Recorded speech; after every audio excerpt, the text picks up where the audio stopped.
Buen día a todos y a todas. Mi nombre es Marco Vinicio Matute, soy el gerente de Relaciones Corporativas para Latinoamérica y el Caribe.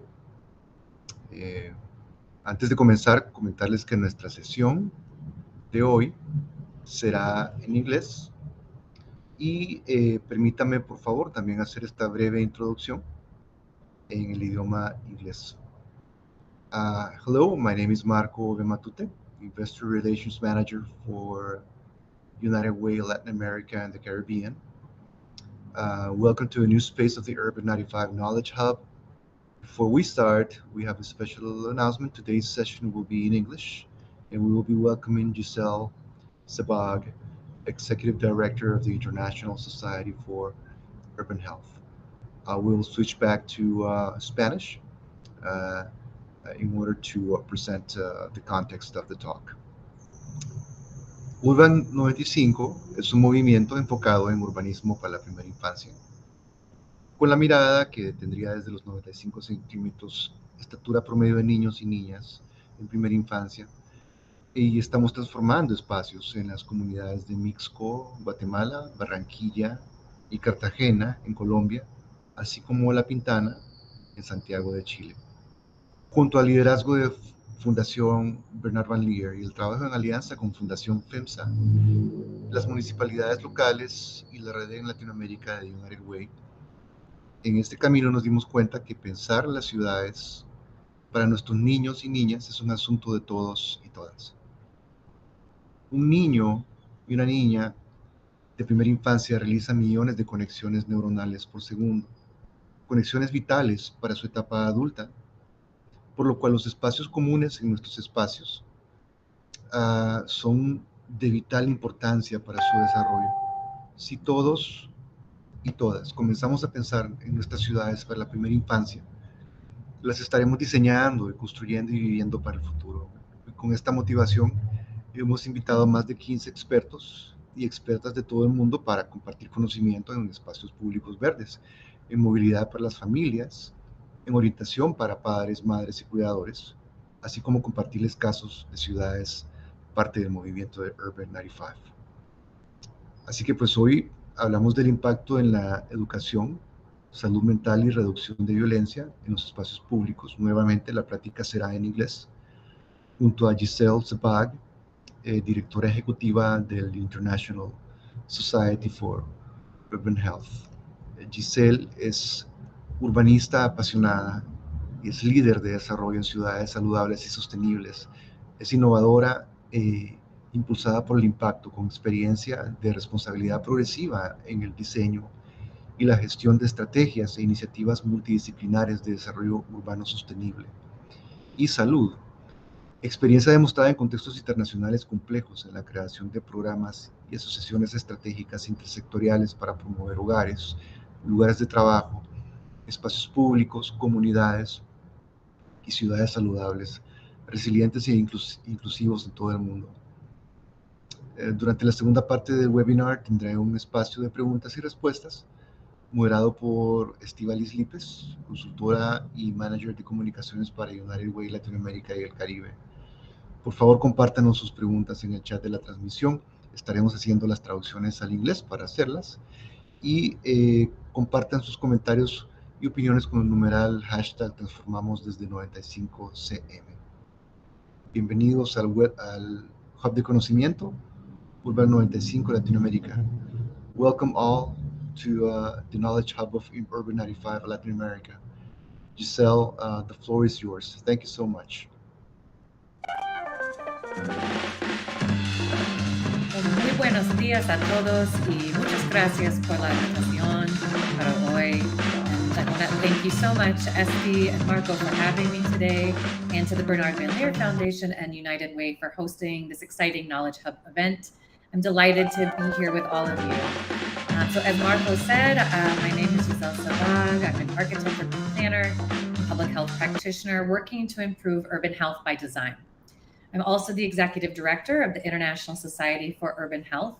And for the past 20 years, the International Society for Urban Health has been the only global non-governmental organization dedicated to advancing our mission to work across disciplines and sectors to address the urban determinants of health and health equity to attain a healthier future for all people in all communities worldwide. The ISUH is especially interested in the ways that we can improve the health and well-being of children and their caregivers living in urban settings. And in fact, we just concluded the first phase of a global Healthy Cities for Adolescents program, seeking to improve outcomes for an often overlooked group.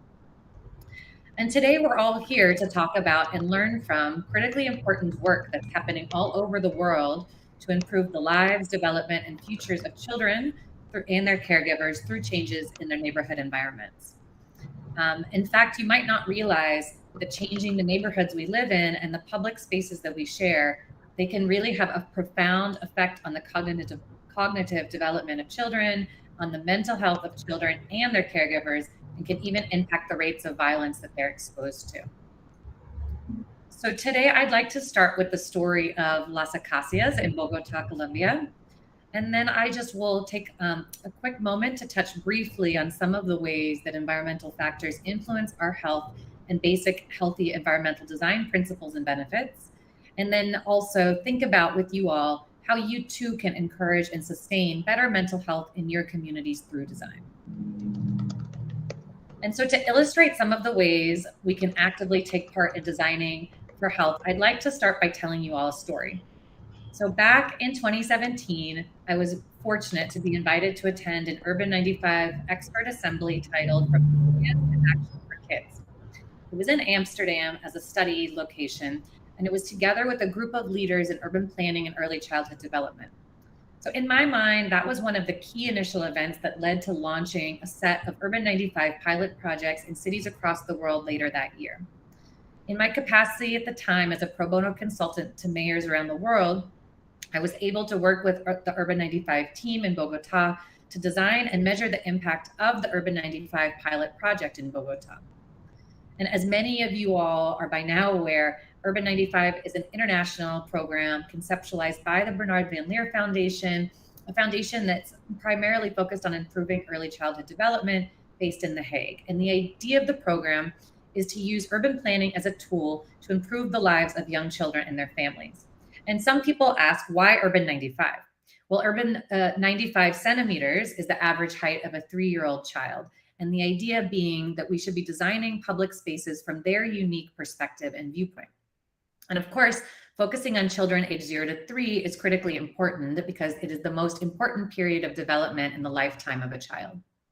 So back in 2018, Urban 95 was a brand new program and still undefined in many aspects. So together with the team in Bogota, we got right to work in defining what the program would be and how a project marrying urban planning, early childhood development, and improved health and well-being should look. We spent more than 4 months gathering data and analyzing that data around early childhood risks. We sort of created a heat map to visualize where children face the greatest challenges in Bogota. And we used more than 10 different indicators. We were looking at important elements like rates of education, child health, crime, poverty, etc. And we overlaid that with children's social service assets provided by the city, major urban development and planning initiatives, planned city programs that could catalyze transformation of the neighborhood, the quality and quantity of public spaces. And based on the results of this data mapping, the site visits that we did, multiple community meetings and conversations with the city of Bogota, we finally selected the La Acacia neighborhood. So before Urban 95, the La Acacia neighborhood was pretty bleak. It had one of the highest murder rates in Bogota, and it had sky-high levels of violent crime. And the average early childhood development was 80% behind the rest of the kids in Bogota. And when we visited, we could really only walk through the neighborhood with heavily armed security with us, and it made it feel dangerous. And then, of course, children were stuck indoors. There was a deep-seated fear of bringing young children outside the home, which makes total sense since outside, young children were witnessing drug trafficking and gun violence, and there were dangerous high-speed vehicle traffic accidents. There were places where kids could not cross the street safely, among many other risk factors to children's healthy development. There were really no places for children to safely play or interact with their peers outside. And the parents also were stuck inside, isolated from each other too. which is especially negative for new mothers, lacking social support and interaction with each other. So despite the neighborhood being named after a tree, there was really articulate their own dreams for the neighborhood and showed us what kinds of things they hope to see changed in the future. We worked to organize music, dance, and cultural events in community public spaces with kids and their parents and caregivers to draw families into a shared communal space with fun activities, which really there didn't exist much of before due to the presence of violence and drug trafficking in most of the public spaces in the neighborhood. And this children's priority zone was finally born. You can see here there are several interventions to address early childhood education, mental health, and violence prevention, among other things, through neighborhood design. And so where there was a dangerous trash dump that was used by drug traffickers on a private unused parcel of land, Juan David and the Department of Social Integration successfully negotiated with the private owners to allow the city to intervene for the public good. That was not easy. The parcel was cleaned up by the city and the community, and a young local artist was hired to work with the community to design and paint murals that the local children and the caregivers conceptualized of. And then there were places where kids were dangerously navigating the streets from their preschools, from the elementary schools to community centers, clinics, important places for social services and their homes. And though the kids and the parents in the community came together with the municipality to paint crosswalks connecting various priority social spaces for those young children in the community. And that really did serve as a visual symbol to drivers to look out for children crossing at those critical connections. And where neighbors refused before, when we talked to them initially, to plant any plants or greenery for fear that drugs would be hidden in them, and where kids never ever played outside, the neighbors actually adopted plants themselves to take care of and to nurture in partnership with the municipal botanical gardens who donated them. And the facades were painted in bright colors in partnership with UN Habitat. Comfortable seating was installed for parents and children's play activities, and in those areas were programmed in partnership with local NGOs and the Social Integration Department. And then these corridors are really the perfect places for interacting with some nature and greenery and for safe play and for parents to sit and socialize. There's no traffic here. And then in places where there were no games previously for children to learn, to grow, and to be creative in the entire neighborhood, in partnership with different design cooperatives and the local preschool, our partners worked with the kids themselves to create and custom design what we called a pop-up play kit that can be deployed and activated in any empty neighborhood space. So the local parents and teachers now have a schedule of planned programming, and they activate the play kit in different locations each day. There's some pictures of the pop-up play kit in action in public spaces. And together with Juan David and the Social Integration Department, several other city agencies, Parks and Recreation, Botanical Gardens, the Department of Planning's Public Space Defense, UN Habitat, local NGOs, the Bernard Van Leer Foundation, the community itself, local artists, architects, etc.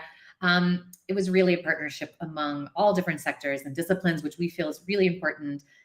We created a number of programs designed to transform the lives of young children in the previously poverty-stricken and dangerous neighborhood. So where there were rusty swing sets before, here's some of the events.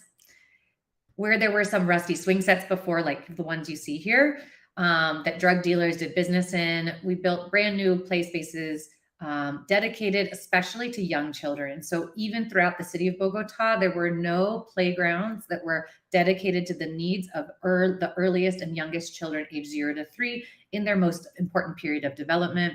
So we worked on getting those installed in the neighborhood. So here's a couple photos of the kids enjoying some of the brand new playgrounds that were built in partnership with Parks and Recreation Department. Oops. And specifically to encourage healthy early child development, and to have, you can see that they have some safer physical elements as well, like rubber floors to insulate falls, and learning games incorporated, a lot around teaching singing that we should be doing with young children as they learn to close that word gap. There were new plants that were installed around the playgrounds that the neighborhood helped to to take care of. So that was really exciting. And where before we had places that was too dark and dangerous to venture out past dark. Let's see if we can see some of those. Here's some more of the playgrounds and the plants. So some places it was really dark and dangerous because there was not good lighting.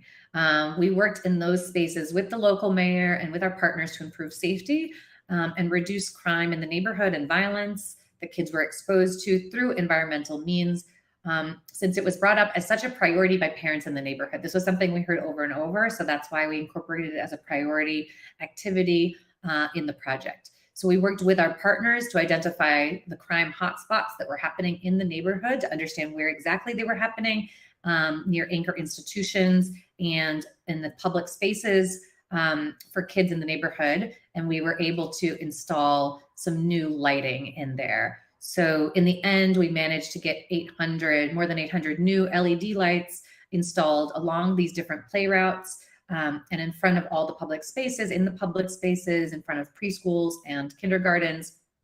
And we also secured a new commitment from the local mayor to increase the police presence in the area near social hubs for young children. And so what we saw was that the neighborhood is just so much more active now, and it feels so much safer than before, especially before dawn and after sundown, for children to be outside and for parents to get to work and to take their kids to school, because the lighting has improved. So it seems simple, but it makes a big difference. And in a site that was quite dangerous before, and it was a trash dump, there were needles around. I mean, it was not a nice place or a safe place for children to be.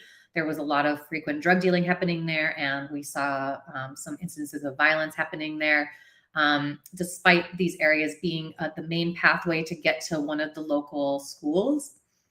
We worked with our partners to hire a local architectural collective to redesign the space as an environmental education center.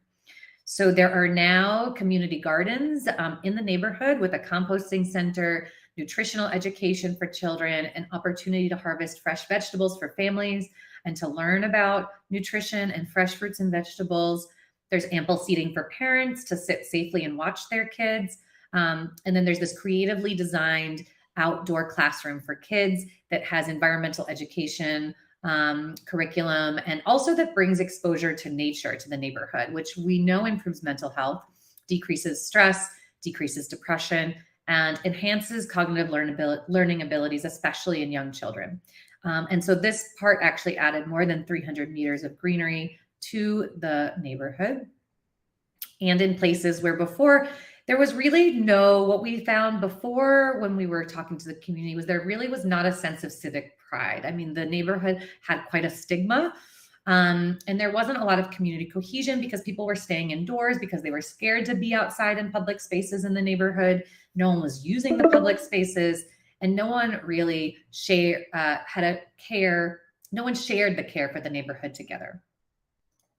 So the community capacity building in La Acacia established a new community-driven greening campaign and a welcome spillover effect from all the other program elements from Urban 95. So here we can see our friend Jose, who used to warn us about walking through the neighborhood without heavy security, but now has leveraged his background in construction and his leadership skills to build this brand new community coalition to design and then create new green spaces. And he even created a group in the community to create a mosaic water feature as an amenity for the children and the parents and community leaders to enjoy in the neighborhood. The community themselves beautified their neighborhood by cleaning up a mural in front of the school. We can see some of the before and the after. They designed it and painted it. And, besides the extensive community engagement process, we also made a concerted effort to bring more monitoring and evaluation methods to the project in order to better measure the impacts. So we trained our partners to take usage and perception measures in the morning and in the evening for 7 days before and after each program element was implemented. And we also worked with the city to monitor long-term changes that we saw relevant to our work, like in crime rates and educational attainment. And in the first 4 months alone, we saw really significant impacts. And over time, through this process, we did succeed in getting the community on board, which is key for the sustainability of the project. So together we were able to build, plant, and paint the neighborhood. And you can see here the dozens of new crosswalks that were added, the lighting, the parks for children, the murals, the new play routes, the redesigned pedestrian spaces, and the ways that the play spaces and corridors connect also the social spaces and the public spaces in the neighborhood for young children. And we did see substantial changes in behavior, for example, through these interventions, for example, by drug dealers and by gangs. Now, we didn't expect this. We didn't necessarily know what the outcomes were going to be, but we saw that, for example, in the year preceding this intervention, there were three, unfortunately, there were 3 homicides in the neighborhood. And in the year of the intervention, there were 0. And then we also measured that 67% of cars were stopping at the newly painted crosswalks after the intervention, whereas before virtually no one was slowing down, and that there is a significantly lower amount of garbage in the public spaces, showing that people really care more about their shared spaces now than before. And we see, I think most importantly, maybe to many of us, we already saw in a short amount of time 3 times more children playing outside in public spaces than before.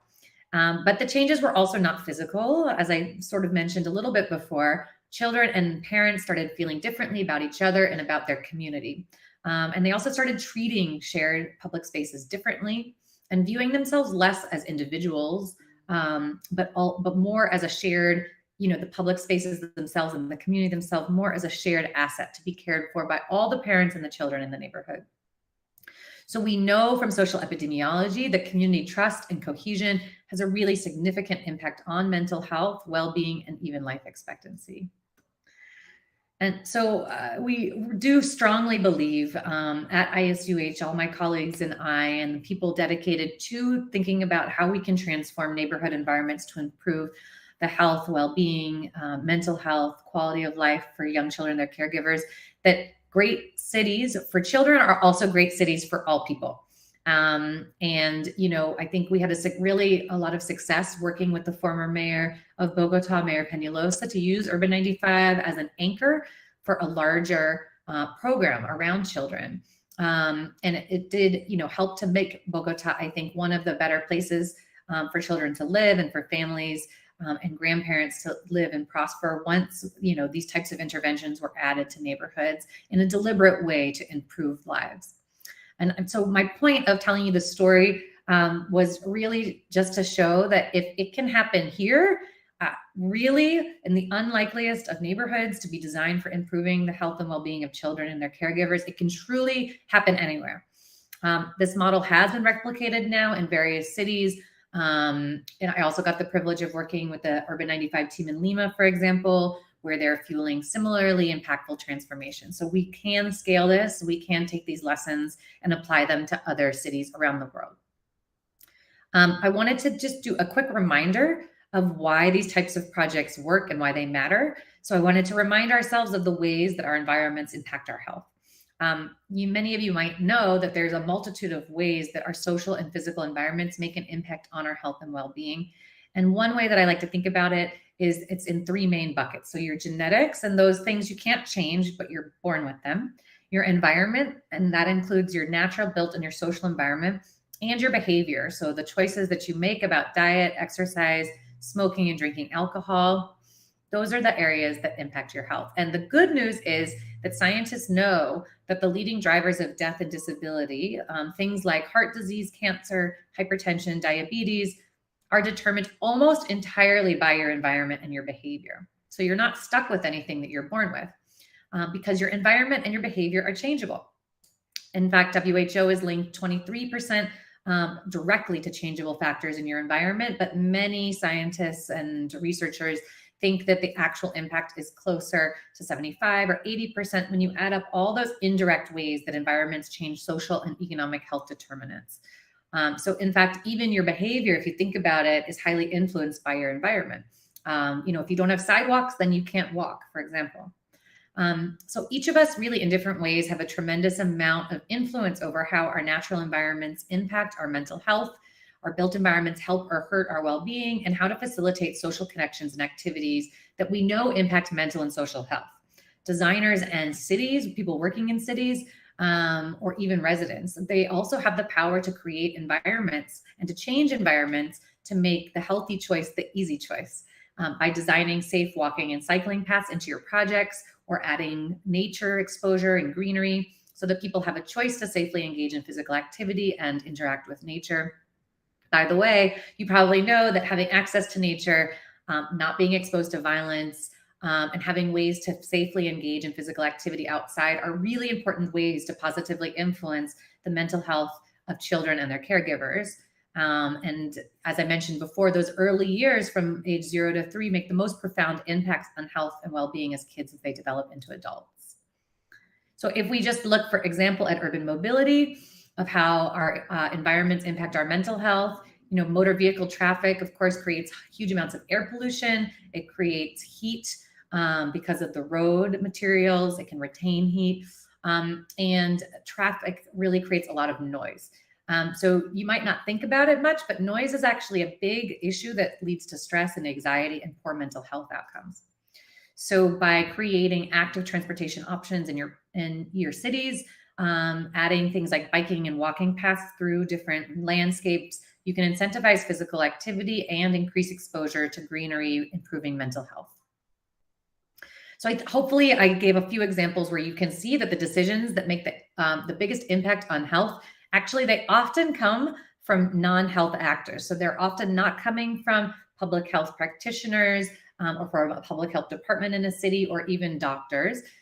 Their effect, it comes from the people who are not necessarily health experts that are making these huge impacts. So anyone, therefore, working in opportunities to change urban environments is more like a health worker.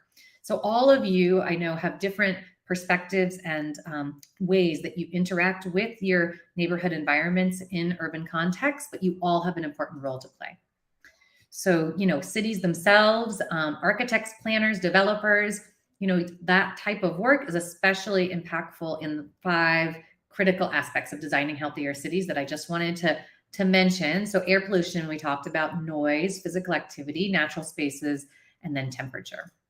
So this slide might be a little small for you, but I just wanted to give an overview of some of the main ways that our different urban environmental conditions impact our health. So for example, insufficient green space is associated with an increase in stress and worse mental health outcomes. And things like insufficient physical activity is associated with cognitive impairment, so you won't be able to learn as well. Strokes and breast and colon cancer, hypertension, and more. It also leads to depression and poor mental health outcomes to not have enough physical activity. Globally, air pollution is still a leading killer, responsible for more than 4 million premature deaths from outdoor pollution and almost 4 from indoor air pollution. Amazingly, 91% of the world's population breathe air that exceeds WHO's safe levels. And air pollution has significant negative impacts on early childhood development, like brain development, learning, and in this case that I have here up on the screen, an example of working memory at school. Insufficient physical activity and sedentary behaviors is one of the largest killers in the world. You've probably heard about sitting being the new smoking. And so we've seen now countless studies that show that physical activity is one of the best ways to prevent all those chronic diseases and conditions and strengthen the immune system and improve mental health. And I think many of you already know this, but just to make that same point again, there are massive health benefits of spending time in nature or green space. So the evidence is very, very clear that nature is one of the most effective medicines that we have for decreasing stress and anxiety, mood disorders, with positive effects on cognitive development, attention capacity, and learning. And that's in both children, both adults and in children especially. And finally, temperature and the negative health impacts of the heat island effect, where we don't see enough green space and we have heat that's retained, especially for seniors. And many seniors are caregivers as well. Due to that lack of green space, that has a really negative impact as well. So my point with all this is that it's really never been more urgent from professionals, from residents, from cities, across all the disciplines and sectors to come together and to work to ensure that all of the decisions that they're making positively affect the health and well-being of their users, especially the youngest children and their caregivers. Because cities and planners and architects and community members, We all play a critical role in reducing air pollution and noise and heat and creating opportunities for engaging safely with nature, supporting physical activity in a safe way. It can all have such a profound effect on improving early childhood development, on educational attainment, mental health, and even reducing violence through designing our neighborhoods for better health. So I thought that we could turn to all of you today to ask ourselves a few questions and to try to keep this in mind as we're going through our lives in urban environments every day. Are there decisions that you're making where you could actually have an impact on health, in design or development decisions, or even as a resident or community member? Are there things you could be doing that it positively impact health? Are you considering health in any of those decisions? Do the choices that you're making that make an impact on our environment, do they support or do they hurt the health of young children and their caregivers? If you're within a city, for example, does your design or policy plan or initiative, does it make the healthy choice the easy choice for everybody who lives, works, plays, and learns on or nearby the site that you're thinking about? And remember, as residents, we always should think about holding our elected officials accountable also to making sure that we choose and have healthy urban environments and cities that are designed with health of children and their caregivers in mind. So that's what I had for today. I wanted to thank you so much to everyone who's joined, and I'm really happy to have a discussion now. And please feel free to stay in touch. Thank you so much. Over to you, Marco.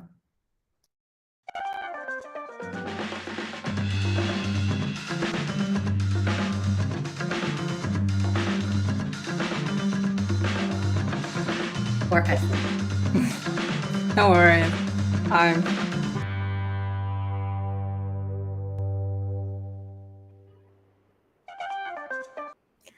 Thank you very much, Giselle, for being with us this morning. I think we all agree that you have shared with us a really big picture on how to gather around and put together multidisciplinary solutions for the people and impact the communities regarding on education, mental health, and reduce the violence through the interventions that we are designing and that we are implementing.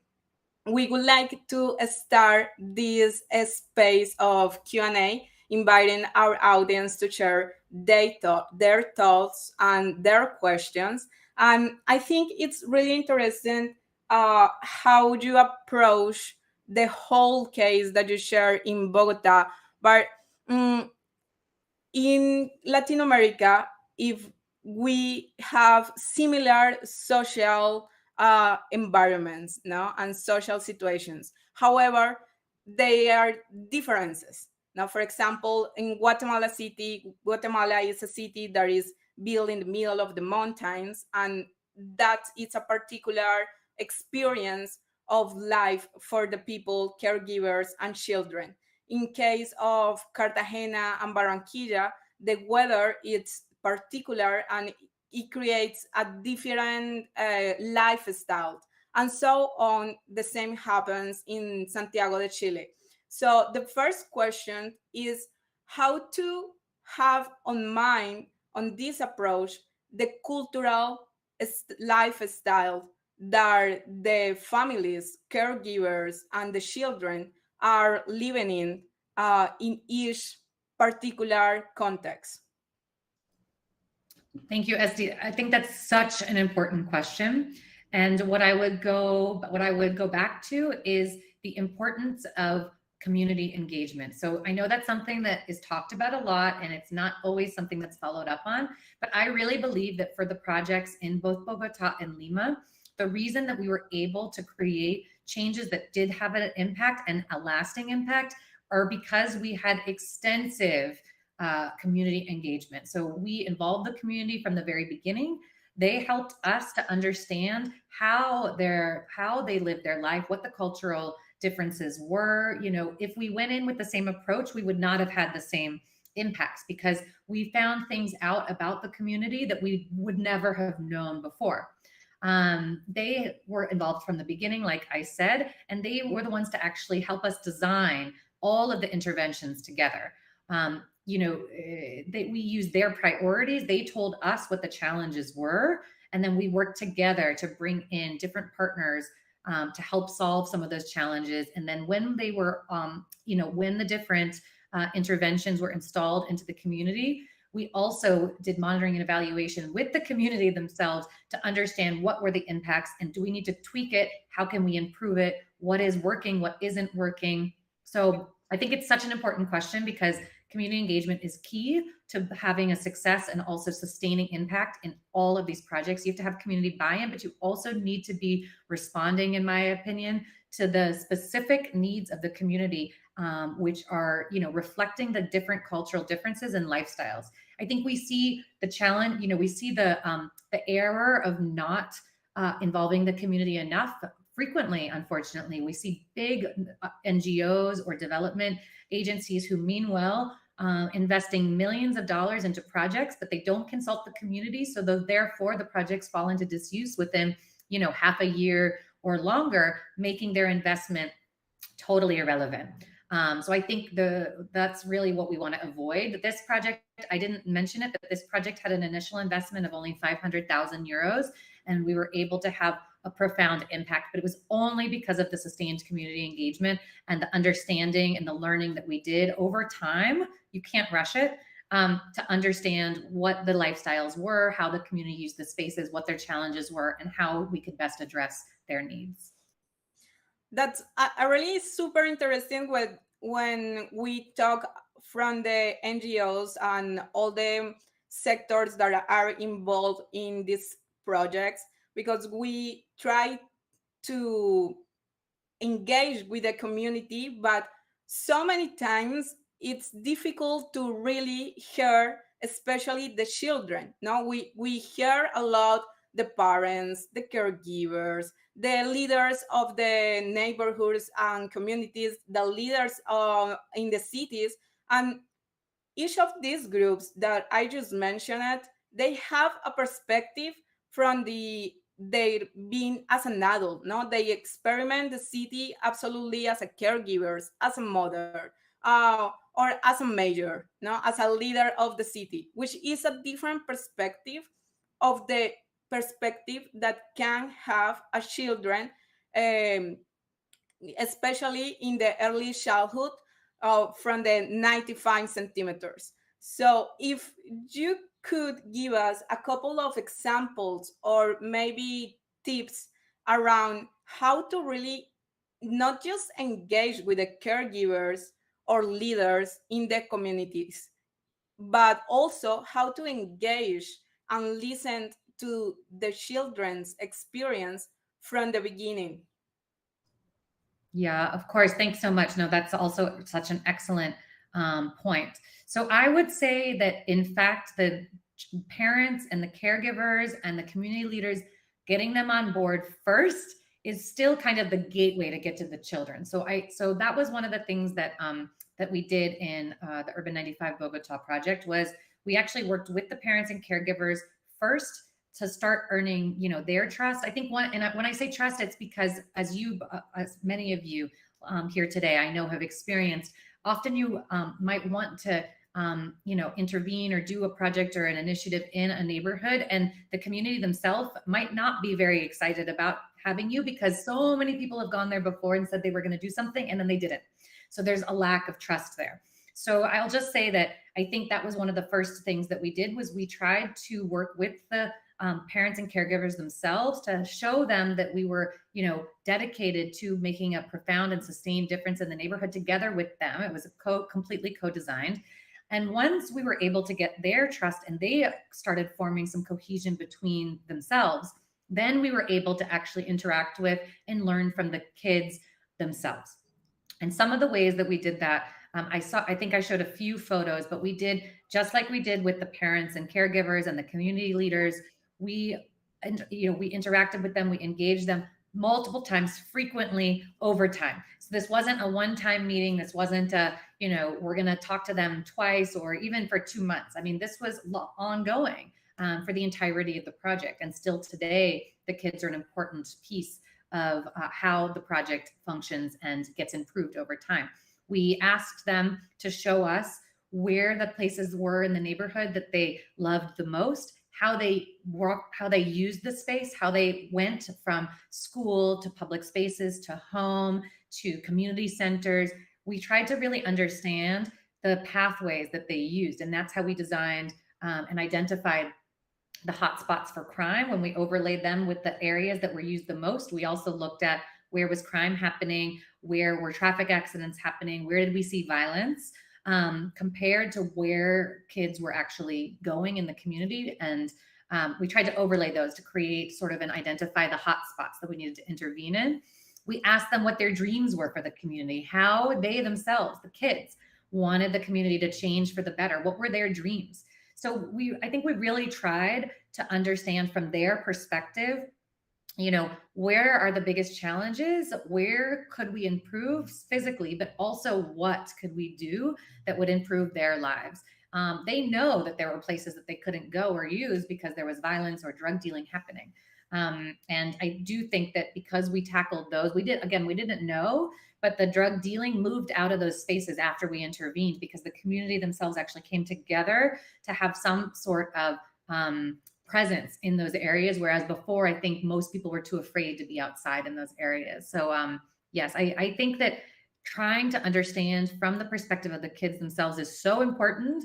And it's one of the keys to success in this project, to ask them themselves, where are you going? Where are you scared? Where are there places that you love? What can we do to improve the neighborhood for the kids themselves? That's super interesting, and I really think the community engagement is one of the components that is super important. And as our teams approach to their communities, as you mentioned, there is a lack on trust when people start hearing about these kind of initiatives and projects.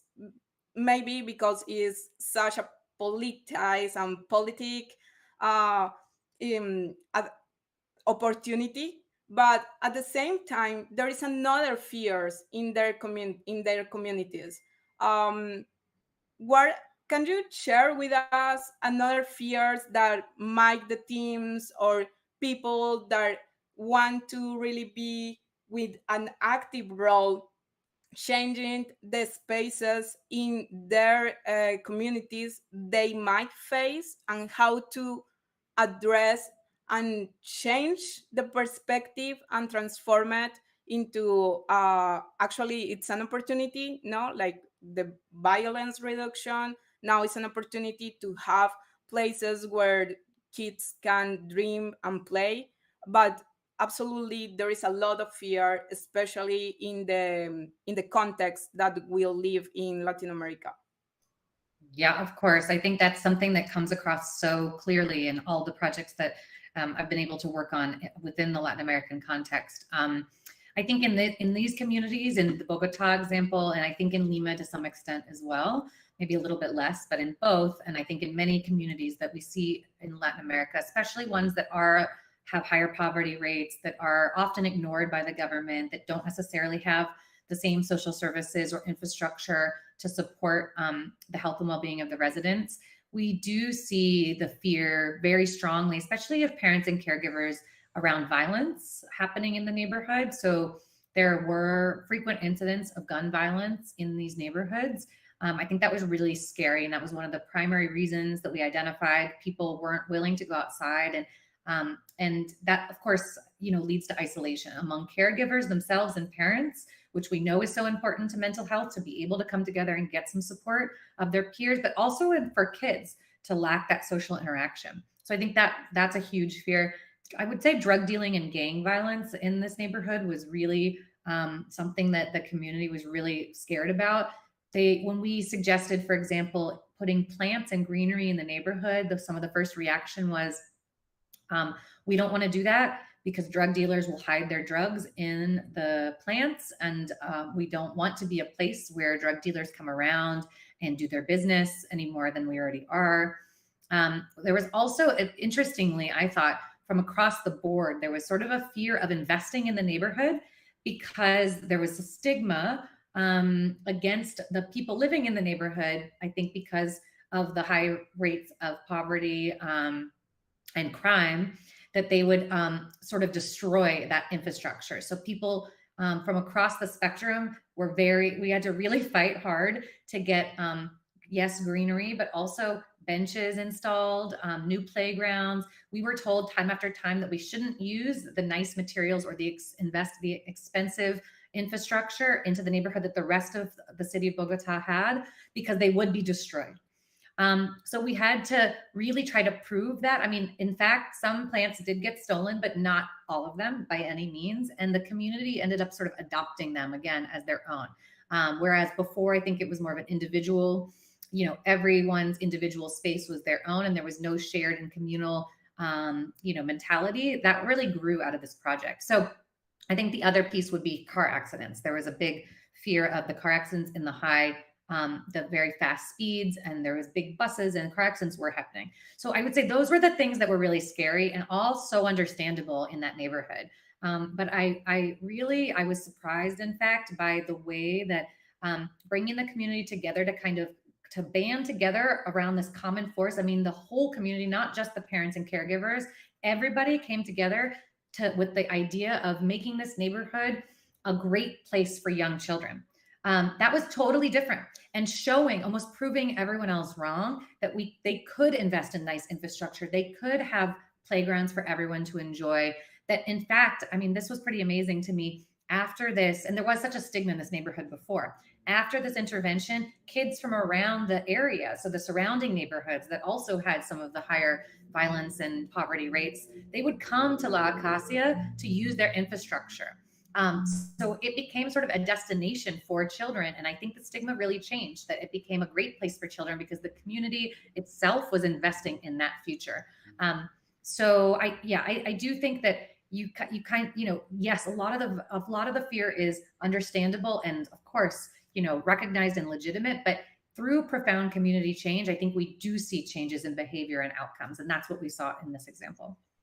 That's beautiful. It's like a snowball, no? Like once yes, the community, the private, public sectors are gathered around that we are building a better future for our children. Everyone is on board. It was amazing. And it was, I mean, like I mentioned, one of the private owners, I mean, he wanted to keep his space open for cars to park, but eventually we convinced him and then he got on board. I mean, it's amazing how just a few people with this mentality can change everything. And I should also say that I think a lot of this process was a placemaking based approach where the community was the expert, the community was leading, and it made such a profound impact. So yes, I agree. It really is beautiful. And I just such a profound change in the trust and the cohesion and the pride of the neighborhood. So I think I mentioned a little bit that there was really no community pride before or civic engagement.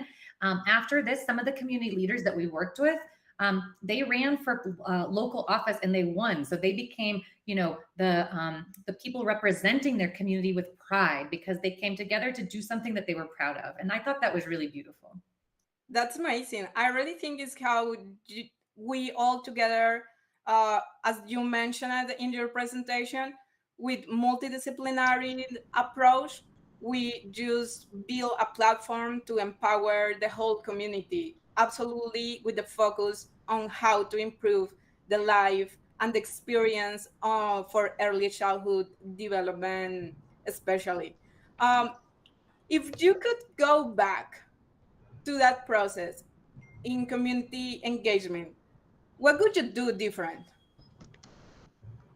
That's a really good question. One of the things that I think what made this project successful was that we had partners on the ground actually living in the community who were working with the community members themselves every day. And that's how the trust was gained and the sort of movement was built to create, to transform La Acacia into a great neighborhood for children and their caregivers. I think that even more of that would have been better. So they were living nearby and they came in every day on the ground to the neighborhood. But I think if we could have actually engaged people who were living and working in that community itself from the first day as our partners on the ground, that maybe would have even made it better.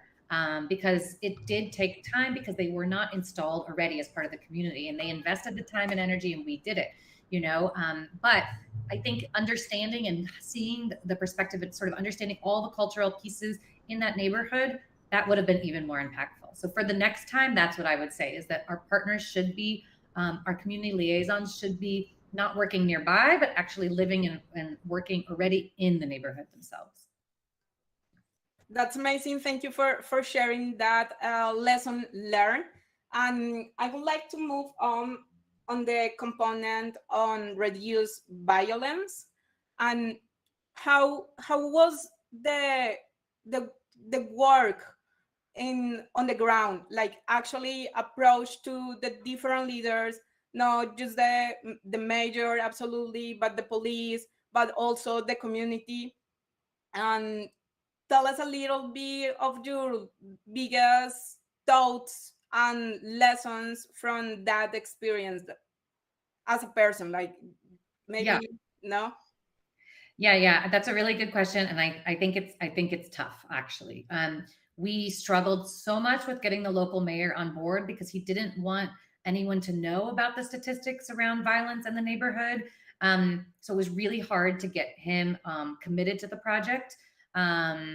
We worked hard to try to speak with the leaders of some of the gangs that were operating in the neighborhood. Now, many of them were adolescents in the neighborhood who had been recruited by the local gangs. So I think that was also part of it, was that there were also children that were being victimized. I think it was a really hard process, but I do think ultimately we saw some successes, which is what sort of, makes me think it's still a good model to think about. Eventually we actually got the drug gangs themselves because they were living in the neighborhood, right? I mean, they were operating in the neighborhood and they were living in the neighborhood. So when the overwhelming majority of the population, their neighbors, their friends, their parents, their grandparents, were coming together to transform the neighborhood into a great place for children and to change the stigma that had been there before, they eventually also kind of agreed to move out of the neighborhood, which is, again, surprising. And I don't think we would expect to get that every time, but there was such a strong social pressure, I would say, to get on board with the change in the neighborhood, that there was a success in reducing the violence in that neighborhood itself. Now, it's not perfect because some of the violence moved to neighboring districts. So I think that's another issue, right? There's no maybe perfect solution, but again, I just think it was the force of the community and the residents themselves, and that, the people who were perpetuating some of this violence were residents themselves. So they really actually saw the benefit of making this a good place for their kids to grow up. Many of them had kids in the neighborhood. I guess I would say that, not engaging them would have probably been problematic. So I think it's sort of controversial whether or not you try to engage the people who are perpetuating violence in a community. But in this case, they were also residents. So we had to kind of try to take that social person-to-person approach with it. And I think it was successful. But I do think it's a big challenge. And then I do think, though, that getting the local mayor on board was a lot easier once they saw the positive benefits of, engaging in this process with the community itself. Yeah, but violence is a tough issue in so many places, I think everywhere. I mean, it's not just a Latin American context. Absolutely, in our neighborhoods toward Latin America, there is particularities, and why in particular neighborhoods, as you share with us, why are the environment to create more this kind of behaviors. But absolutely, as humans, we face in our evolution how to make peace to ourselves in some way. And as a society, we are facing different challenges to address and to reach that peace. But absolutely, I think it's super thoughtful and useful what you just shared. Like really have in mind that is challenging to really bring on board the mayor. Absolutely, there is a need and from a politic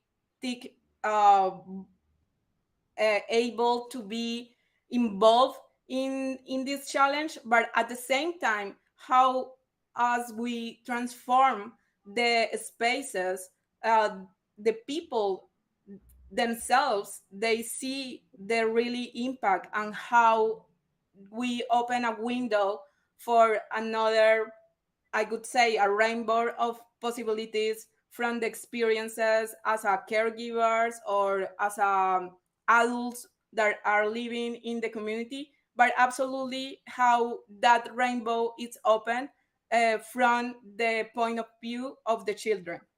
And I think that's beautiful. I think, yeah, exactly. That's what I was thinking as you were talking, is that, and this is, this is in the context like the US and much of Latin America, where there's no policies that really are preventing, gun violence, for example, from happening there, where arms are on the street, and the societies themselves are not doing what other societies do to protect, kids and their caregivers from being exposed to gun violence. So in the absence of those, this is what I'm, suggesting, that there's other things that we can do. And I do think that one of the most profound ways to actually change the mentality and bring people together in an issue that can sometimes be politically, motivated, which, even though I don't think it should be, is to think about the lives and the health and well-being of children, the exposure to adverse childhood experiences and how that profoundly impacts their entire lives and their development, and public health, and the fact that this is totally preventable. Absolutely. There are ways. It is not out of our control. It is a choice that we make to have gun violence in our communities or not. So if we can just remember that and bring people together to think about, improving the lives and health of children, then I think, aligning in that way can create profound change. And I'll also say that is for, traffic accidents as well, and road safety. Same thing. Amsterdam was never designed to be a place that was great for biking, but it became a place that was great for biking because of children I believe it was the child of a prominent journalist was killed by a car, and he said enough, and he created a community movement to actually make biking safe in the city and reduce the number of cars that were moving in an unsafe way through the city. And now we have, a place where kids get their bicycle license and go to school on their own on a bicycle at age 8. I mean, that's a choice that the society made. And every society can make a similar choice if they want. Absolutely. We are totally agree on that. And we totally believe that if we make the choice and also make the choice to work collective, we can address and we can make the change happen. And finally, we are about to close this session for today. I mean, I really think that with you, we can talk for hours because there is like a big picture on violence, education, mental health. I mean, it's the whole components of the life of children and their experiences as they grow up. But if you could give us one suggestion on mental health, to promote mental health during the designing phase and implementation phase, because we do think that maybe or on those phases are more the people are more skeptical about what is going to happen. They are transforming our street, or they are transforming this park or this square, but they might facing a lot of fears, and also there is a lot high rate of isolation because of that fears, and for children and for caregivers in the communities. Yep, that's such a great point. So what I would say is that the evidence and the impact is clear. So the change and the transformation, even though it can be hard, will be worth it 100%, because you can so profoundly change mental health outcomes for the better by doing two important things in your community that everybody can do and is, very low cost and has a huge return on investment.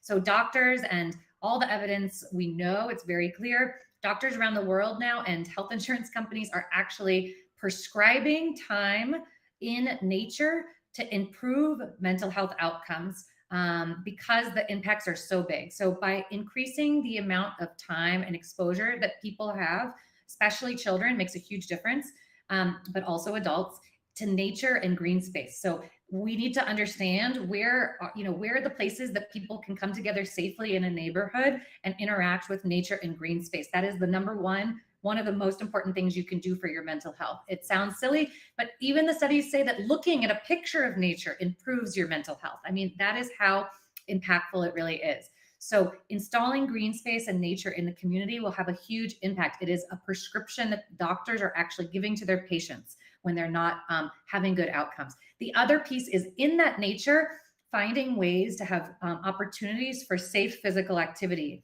So oftentimes physical activity outdoors is a really great way to do it. We know that if you are physically active, your mental health is improved so much. The rates of depression go down, similar to exposure to nature. Depression goes down, stress goes down, your cognitive learning abilities are elevated. Even having sun and some vitamin D improves your immune system. So if we can create spaces outdoors for you to safely be exposed to nature and green space, and maybe even to have a little bit of physical activity, you're going to have a profound impact on your mental health outcomes for the better. And it's totally worth the investment, even though it's hard. It is one of the best medicines we actually have for improving mental health, better than the pharmaceutical drugs that you can get, and that costs more money. Yeah, we have the cure around us, so that's amazing. Thank you, Giselle, for your time today, and please finally let us know if there is something or some message that you would like to share and we just haven't done the right question, so you can share the message. I mean, I would just say that every single person listening today plays an important role in making an impact on the health and well-being of children and caregivers in their community. So if we could just sort of remember that, no matter if you're a community leader, an architect, a planner working for the city, or something different completely, there are ways that you yourself can impact your environment and improve the health of yourself and your neighbors and your parents and your kids. And I just want to sort of, that would be the message I would want to leave you all with, is that you are able to make those changes yourself. So you're not stuck with the environment that has been given to you. You actually can come together, especially as a group. Community itself has a profound opportunity to make change to improve health and well-being in their community themselves.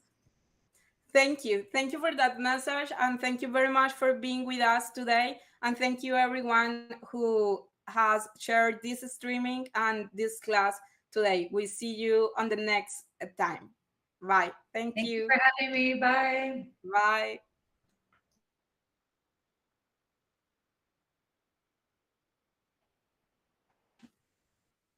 Bye.